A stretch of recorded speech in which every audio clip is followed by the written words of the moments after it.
Hi guys, so I'm trying to talk kind of quietly because my kids are napping and I'm scared if I talk too loud they will wake up and then this video will be over. I thought today, well, first of all I wanted to say that I have 6 subscribers, so that's really cool. Thank you everybody for subscribing, that is awesome.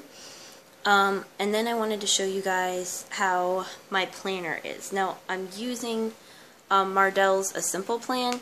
It was like $20 and as you can tell, it's really thick. There are a ton of reviews on it on YouTube, so I'm not going to go into all that. But I just wanted to show you how I have it set up. I like the little tabs on this side. They have general information, which has our address and stuff on it, so I'm not going to show you that. But then they have this planning pages, where it's a full calendar. And then this is how there's room to write a weekly schedule, so I just did times and then what we're supposed to do. Now, obviously, if we can't stick to that, that's fine. You might notice on Tuesday, and you'll see when I show you more my weekly lesson plans, that Tuesday we don't really have anything besides breakfast and chores. My husband is off on Tuesdays and Sundays, so we don't do school on his days off because we'd rather spend the time with him. So instead we do 4 days a week, which we're not skipping any lessons. I'm just reading the lesson plans as I go and then scheduling that stuff and spreading it out over the 4 days. So that way it still gets in there, and we're still only introducing one new concept a day. There's just we're not reviewing the same thing 3 days in a row, basically. You'll see when we get to lesson plans. And then it has the space for the yearly overview, which, once again, if you want to see an actual review of a Mardell planner, there's lots of them on YouTube that you can look at. And then this is for July. Now, it has things to accomplish, special activities, and supplies needed. Special activities, I just wrote down the dates of special stuff that we're having. My husband and I are really involved in our youth group at church. And youth camp is July 6th through the 11th, and we are going, and my kids are going to be babysat by my aunt. So we won't be doing school that week. And then VBS is the 21st through the 25th, but that's only at night, so it won't interfere with our school schedule at all. If I can turn this page. Okay, there's the monthly calendar, and once again I have camp and VBS blocked off, and we don't really have anything else going on. In July, it's a pretty quiet month. Okay, now this is my weekly planner that I have.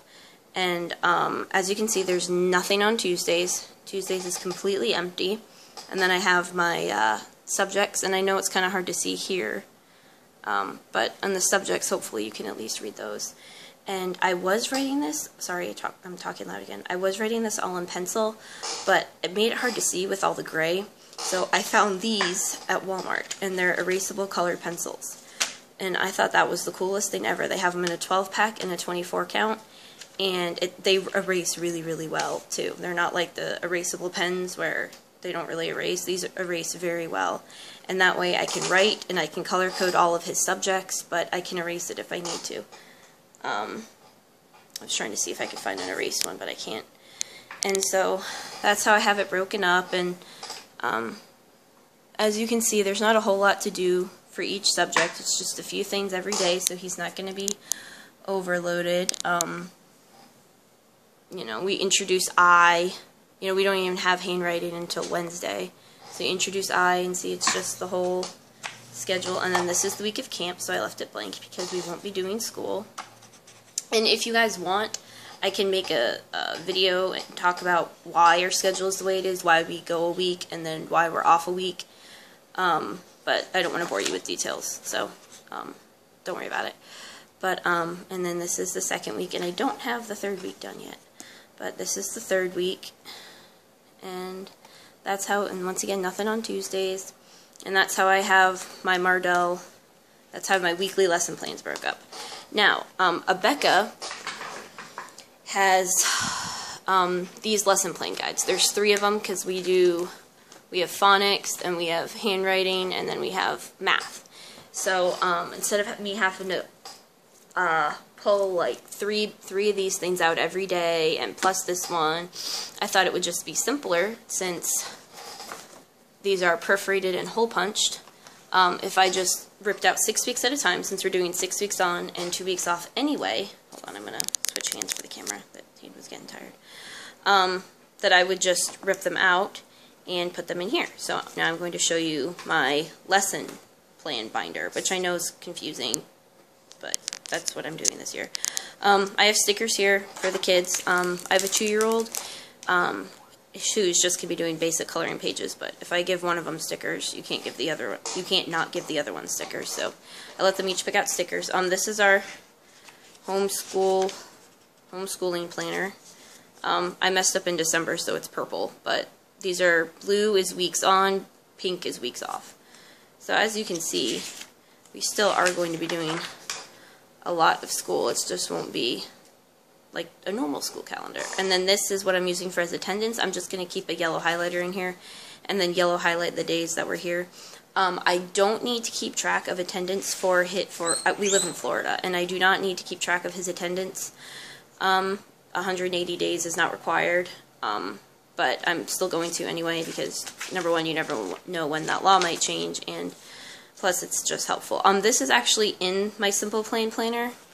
It's here in this, but it was all the way in the back, and I didn't feel like flipping when I was going to have to be flipping in this anyway, so I just made a copy of it and 3-hole punched it and put it in here just for easy access. And then I took out all the phonics. This is 6 weeks of phonics lessons from Abeka.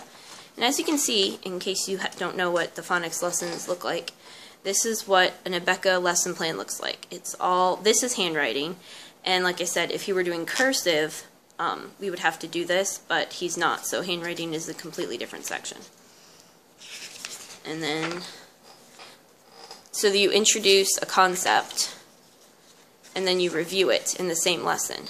And I just think that's a bit redundant. So, I mean, we're obviously going to review, because you also review at the beginning of every lesson.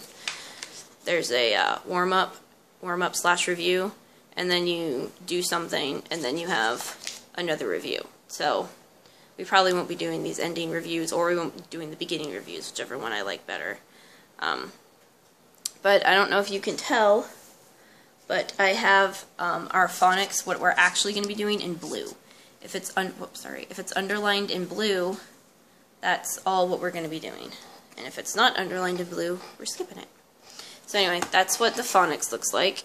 And then this is what the handwriting looks like. And like I said, it's fairly simple, fairly easy. That tells you exactly what you need to say to the student, exactly what you need to draw on the chalkboard. It's really, really easy. And then I went to go do math, and as you can see, I have nothing behind my math tab.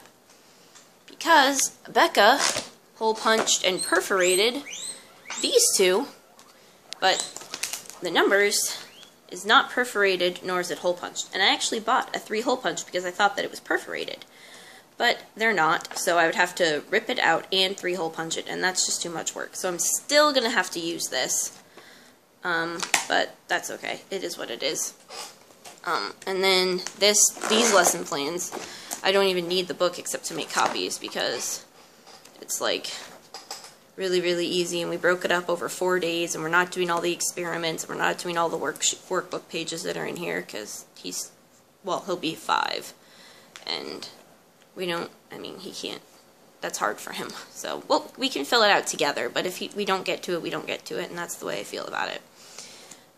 He doesn't need to be an anatomy expert at 4 or 5 years old, in my personal opinion. Anyway, so yeah, that's everything. Comment or send me a message and let me know how you liked it, or if you had any questions about Abeka, and thanks for watching. Bye!